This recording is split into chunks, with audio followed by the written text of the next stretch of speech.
Suatu ketika datang seorang laki-laki dengan anak kecil menghampiri Khalifah Umar ibnu Khattab.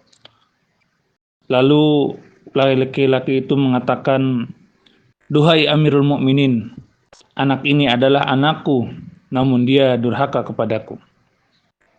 Mendengar itu, Umar terperanjat, memfokuskan perhatiannya kepada anak laki-laki itu.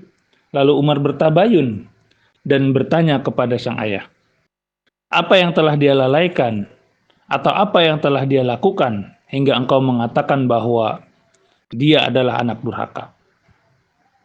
Lalu sang ayah mengatakan bahwa anak itu tidak mau mengikuti orang tuanya untuk taat kepada Allah dan taat kepada kedua orang tuanya.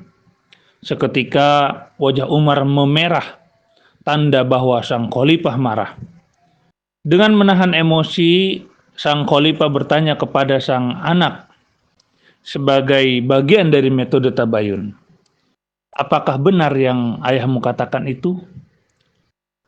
Sang anak menjawab bahwa apa yang dikatakan oleh ayahnya adalah benar, namun ia memiliki pembelaan atas apa yang telah menimpanya.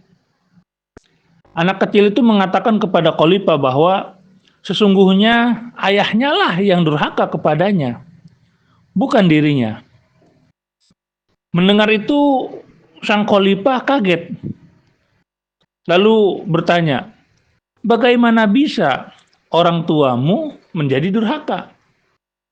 Lalu sang anak kecil itu menjelaskan, pertama, sesungguhnya ayahku telah memilihkan aku ibu dari seorang budak yang tidak mengenal Allah, dan cara menyembah kepadanya juga ia tidak mengetahuinya. Sehingga ibunya tidak mengajari dalam mengenal Allah dan menyembahnya. Yang kedua, anak kecil itu mengatakan bahwa sesungguhnya ia ingin bertakwa kepada Allah dan taat kepada kedua orang tuanya.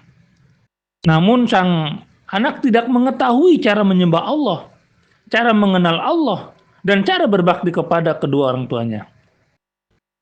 Selama ini ia mengenal Allah hanya dengan otodidak, cara mendengar dari orang yang mengatakan tentang Allah atau melihat cara beribadah kepada Allah, bukan dari kedua orang tuanya.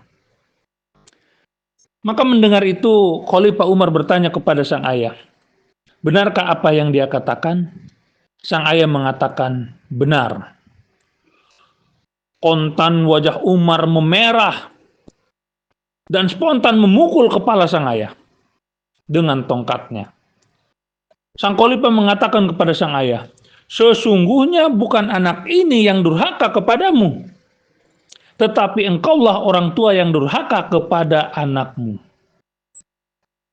Nah, insan fillah rahimakumullah, dalam objek durhaka selama ini kita hanya fokus kepada anak, bahwa hanya anaklah yang durhaka kepada orang tuanya.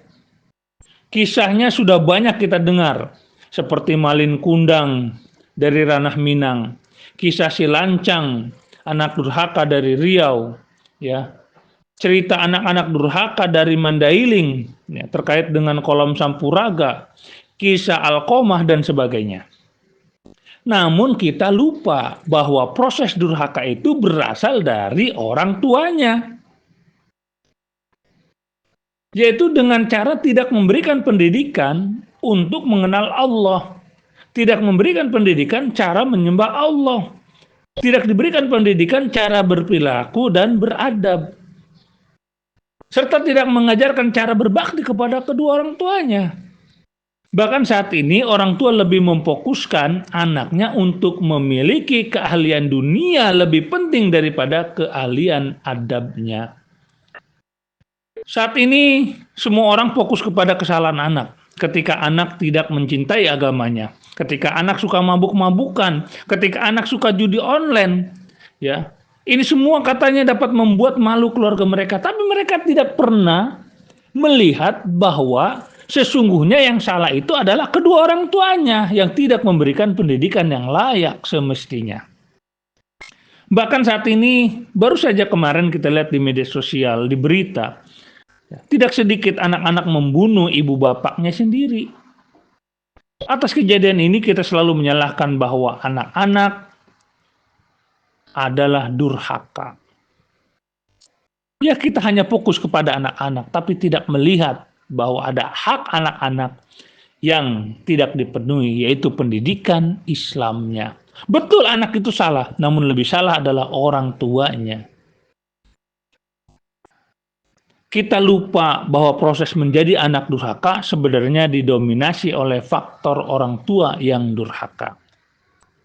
Jika kita lihat dalam kitab Syiar Alam An-Nubala, disebutkan bahwa atau Al-Aulia dan sebagainya, disebutkan bahwa ulama-ulama besar pada zaman kekhilafahan Islam itu, ya, yang sampai sekarang namanya terhujam di dalam hati kaum muslimin, semuanya dimulai dari orang tua atau ibu yang baik.